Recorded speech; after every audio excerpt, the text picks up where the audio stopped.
Halo semuanya, perkenalkan nama saya Wengri Renita Hobenu, NPM 22210025, Program Studi Ilmu Administrasi Negara, Fakultas Ilmu Sosial dan Ilmu Politik, Universitas Timor.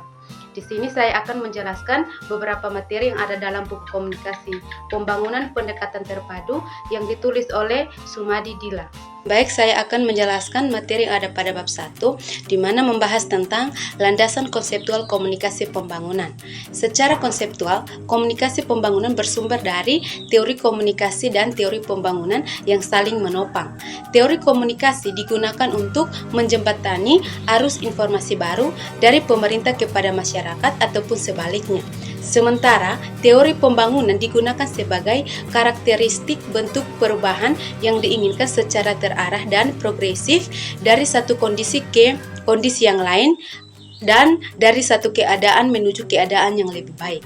Dengan demikian, konsep komunikasi pembangunan merupakan usaha pemilihan strategi dan model komunikasi yang memungkinkan terjadinya perubahan dalam rangka pembangunan. Tujuannya untuk berusaha menyampaikan, mengkaji, dan menjelaskan tentang suatu ide atau gagasan aktual yang berkaitan dengan perubahan menuju masyarakat pembangunan. Poin A, tentang perkembangan konsep dan istilah. 1. Jurnalisme pembangunan. Dalam jurnalisme pembangunan meliputi berita yang harus bersifat kritis dan analitis, yang mengkaji, mengevaluasi, dan memberikan sesuatu dengan memperhatikan hal-hal sebagai berikut. Yang pertama, memperhatikan relevansi suatu proyek pembangunan dengan kebutuhan nasional, terutama kebutuhan lokal. Yang kedua, memperhatikan perbedaan antara dampak yang dirasakan masyarakat. Jurnalisme pembangunan juga harus memperhatikan kesenjangan perencanaan program dengan implementasinya dan melihat perbedaan dampak terhadap masyarakat seperti yang diklaim pemerintah dengan yang diklaim masyarakat. 2. Komunikasi penunjang pembangunan atau KPP. Komunikasi penunjang pembangunan atau KPP lahir dari birokrasi PBB melalui proyek UNDP. KPP dirancang oleh Erskine Childers untuk menunjang berbagai proyek pembangunan melalui program UNDP. Dengan demikian, KPP bertitik tolak pada proyek-proyek pembangunan. Menurut Gerselea tahun 1982, komunikasi penunjang pembangunan atau Development Support Communication disebut juga komunikasi penyuluhan atau komunikasi pertanian, yaitu komunikasi yang ditujukan untuk menunjang pembangunan nasional dan lokal, khususnya di negara-negara berkembang. Yang ketiga, komunikasi pembangunan atau Development Communication. Sejak pertama kali memasuki negara dunia yang ketiga, konsep atau istilah tersebut merupakan komponen penting dalam proses atau program pembangunan. Konsep ini pertama kali diperkenalkan oleh Lerner melalui studinya yang berjudul The Passing of Traditional Society pada tahun 1958 dengan label Communication and Development. Pada poin B tentang aspek teoritis yang berpengaruh, ada beberapa aspek teoritis yang dominan sebagai landasan konseptual komunikasi pembangunan, yaitu yang pertama, teori evolusi, di mana teori tersebut lahir pada abad ke-19 sesudah revolusi industri dan revolusi Prancis, di mana kedua revolusi tersebut tidak hanya menghancurkan tatanan lama, tetapi juga membentuk acuan dasar baru dalam pembangunan. Penjelasan teoritis tersebut menunjukkan bahwa sebuah masyarakat modern merupakan bentuk masyarakat yang dicita-citakan, yang mengandung semua unsur yang disebut dengan baik dan sempurna. Teori yang kedua adalah teori fungsionalisme, di mana menurut teori ini masyarakat tidak ada bedanya seperti sistem fungsi pada organ tubuh manusia. Karena itu, memahami masyarakat dapat dipelajari seperti mempelajari fungsi-fungsi tubuh manusia secara teratur. Dengan demikian, masyarakat bukan sesuatu yang statis, melainkan dinamis, sekalipun perubahan itu amat teratur dan selalu menuju pada keseimbangan baru. Pada sisi lain, teori fungsionalisme Parsons disebut sebagai konservatif karena menganggap bahwa masyarakat akan selalu berada pada situasi harmonis, stabil, seimbang, dan juga mapan. Pada bab 2 membahas tentang dimensi teoritis komunikasi dan perubahan dalam pembangunan. Pada poin A, mendefinisikan komunikasi dan perubahan.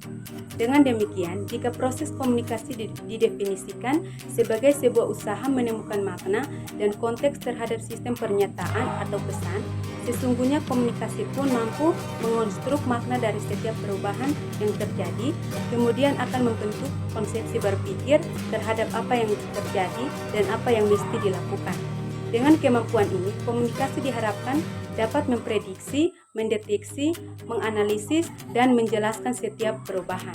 Maka itu, secara tidak langsung, komunikasi berpengaruh atas perubahan yang terjadi.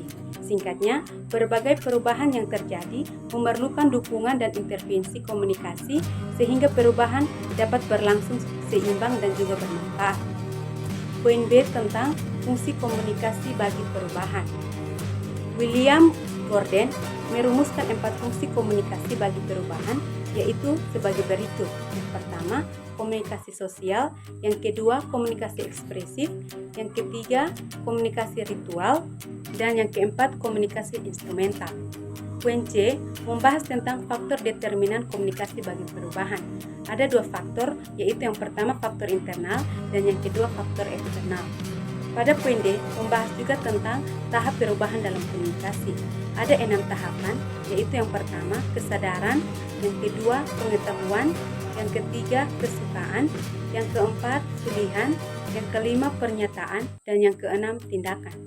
6 tahapan tersebut merupakan pengaruh komunikasi yang dikelompokkan dalam 3 dimensi yang harus dilalui oleh sebuah proses komunikasi, yaitu dimensi yang pertama, kognitif, yang kedua, afektif, dan yang ketiga, konatif.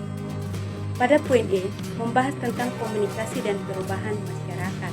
Peran komunikasi dalam perubahan masyarakat adalah sebagai pengunggah, pengarah, dan pengendali perubahan agar perubahan tersebut tetap bermanfaat dan berlangsung secara teratur.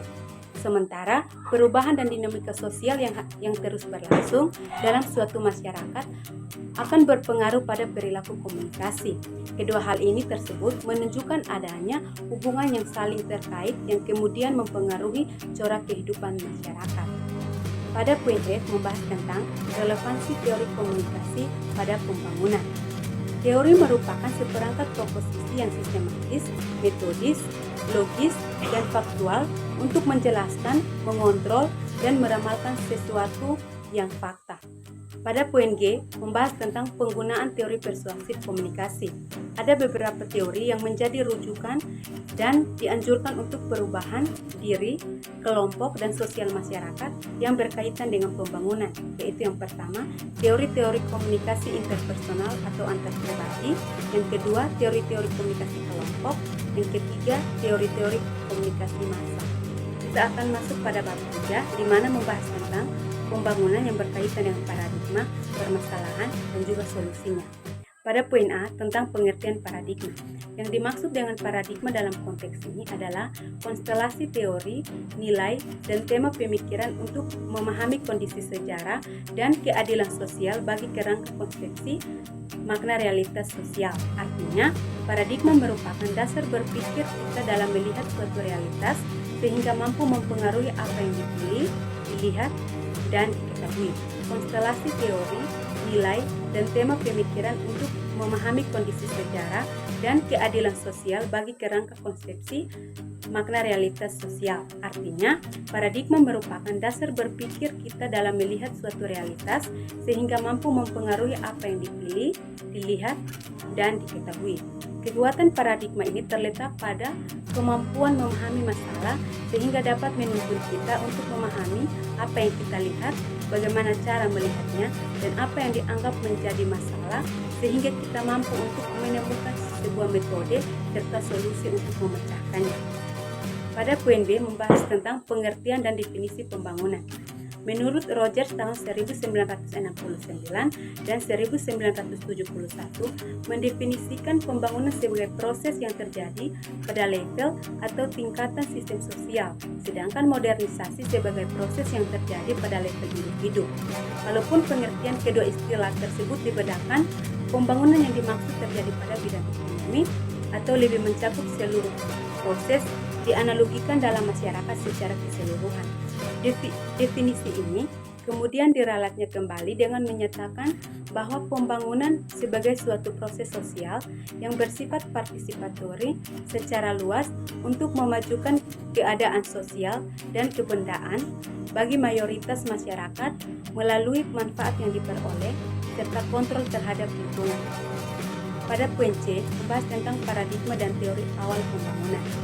Paradigma awal pembangunan pada mulanya banyak terinspirasi oleh 3 teori besar tentang perubahan sosial pada masyarakat, yaitu yang pertama teori modernisasi, di mana teori tersebut menganut 3 asumsi pokok, yaitu yang pertama mempercayai kondisi tradisional serta modern sebagai kondisi yang dikotomis. Yang kedua, percaya bahwa faktor-faktor penyebab keterbelakangan adalah faktor non-material, terutama dunia ide dan alam pikiran. Yang ketiga, bersifat positif. Teori yang kedua adalah teori ketergantungan. Teori ini didasarkan pada fakta lambatnya pembangunan yang memerlukan intervensi eksternal bagi negara-negara yang sedang berkembang. Hubungan ketergantungan dalam teori ini digambarkan sebagai posisi saling membutuhkan dan saling mengisi, bahwasanya keberhasilan pembangunan suatu negara tidak akan tercapai tanpa bantuan atau ketergantungan dari pihak lain.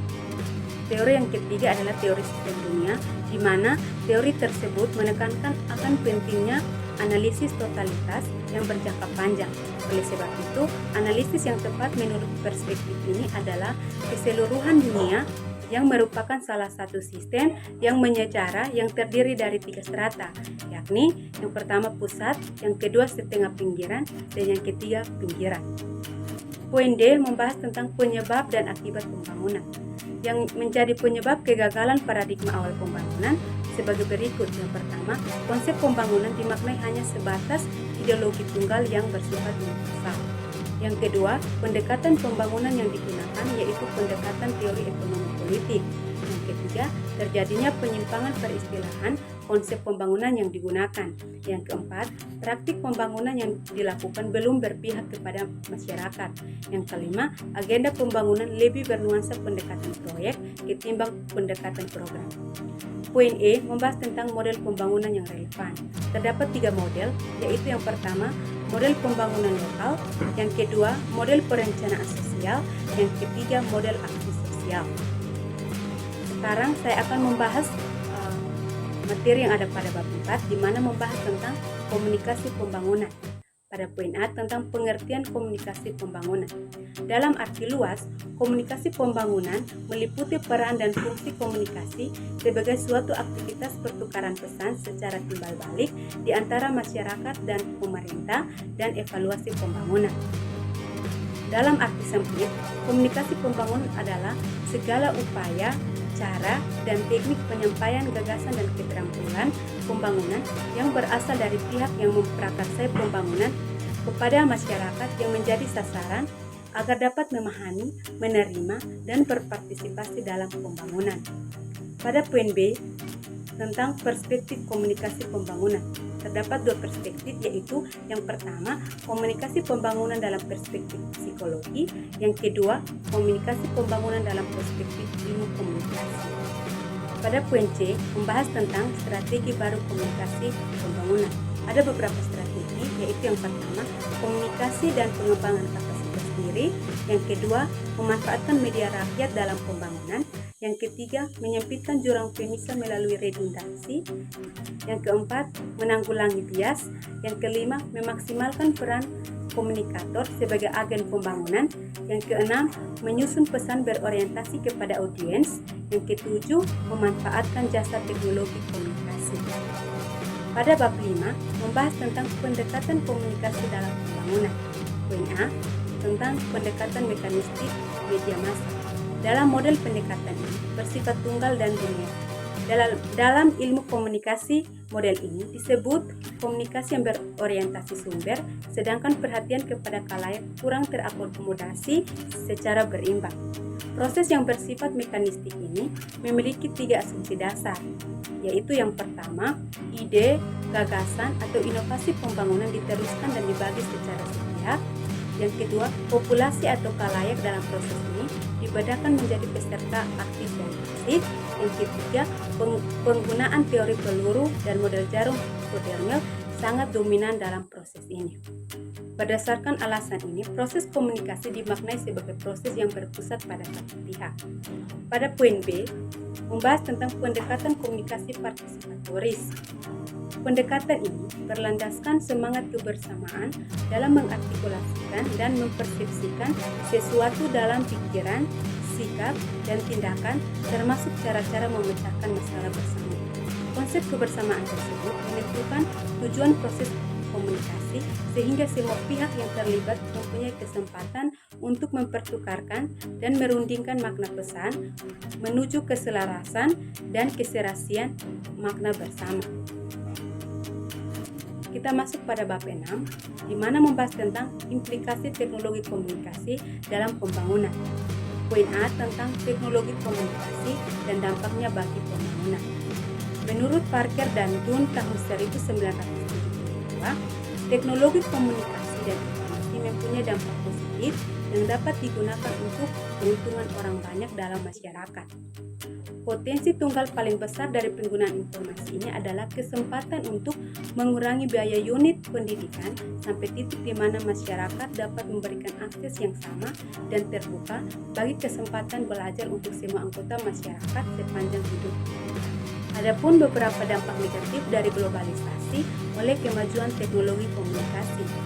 Yang pertama, munculnya mitos perkampungan global. Yang kedua, adanya kendali oleh pasar transnasional terhadap pasar lokal. Yang ketiga, semakin munculnya social gap. Yang keempat, meningkatnya jumlah pengangguran. Dan yang kelima, kesenjangan informasi. Pada bab yang terakhir yaitu bab 7, membahas tentang implementasi komunikasi pembangunan. Pada poin A, tentang komunikasi pembangunan dan perencanaan pembangunan.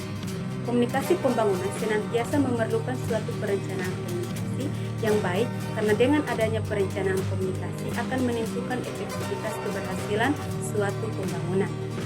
Ada beberapa tahapan, yaitu tahapan yang pertama yaitu pemilihan komunikan, yang kedua penyusunan pesan, yang ketiga penemuan saluran atau media yang tepat untuk menyampaikan pesan, yang keempat frekuensi harus sesuai dengan intensitas yang diharapkan, dan yang kelima adalah waktu dan tempat.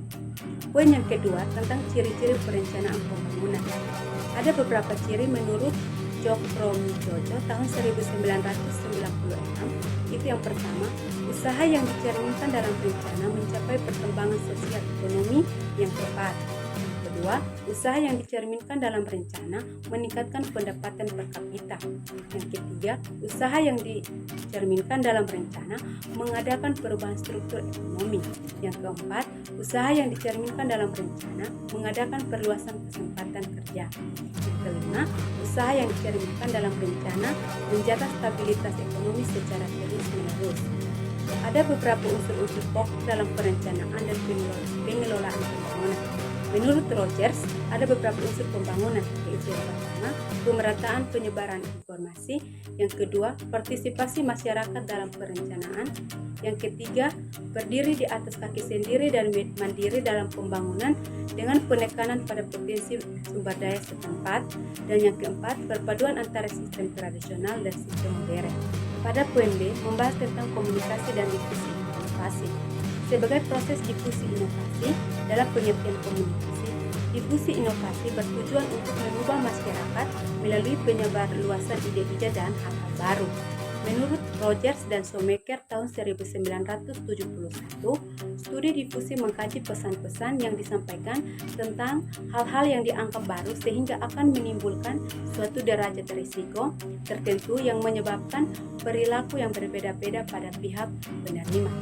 Pada masyarakat, khususnya di negara berkembang, penyebarluasan inovasi terjadi secara terus-menerus dari satu tempat ke tempat yang lain dan juga dari bidang tertentu ke bidang yang lain.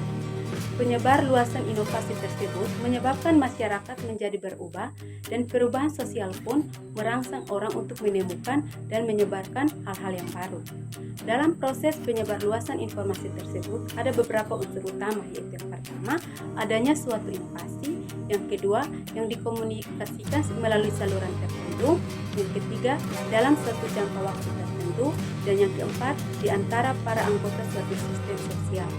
Berdasarkan uraian tersebut, maka katakan bahwa segala sesuatu baik dalam bentuk ide, cara, maupun objek yang dioperasikan oleh seseorang sebagai sesuatu yang baru adalah suatu inovasi. Dengan demikian, dapat dikatakan bahwa komunikasi pembangunan merupakan suatu inovasi yang diterima oleh masyarakat. Inilah sekedar penjelasan dari saya. Sekian dan terima kasih.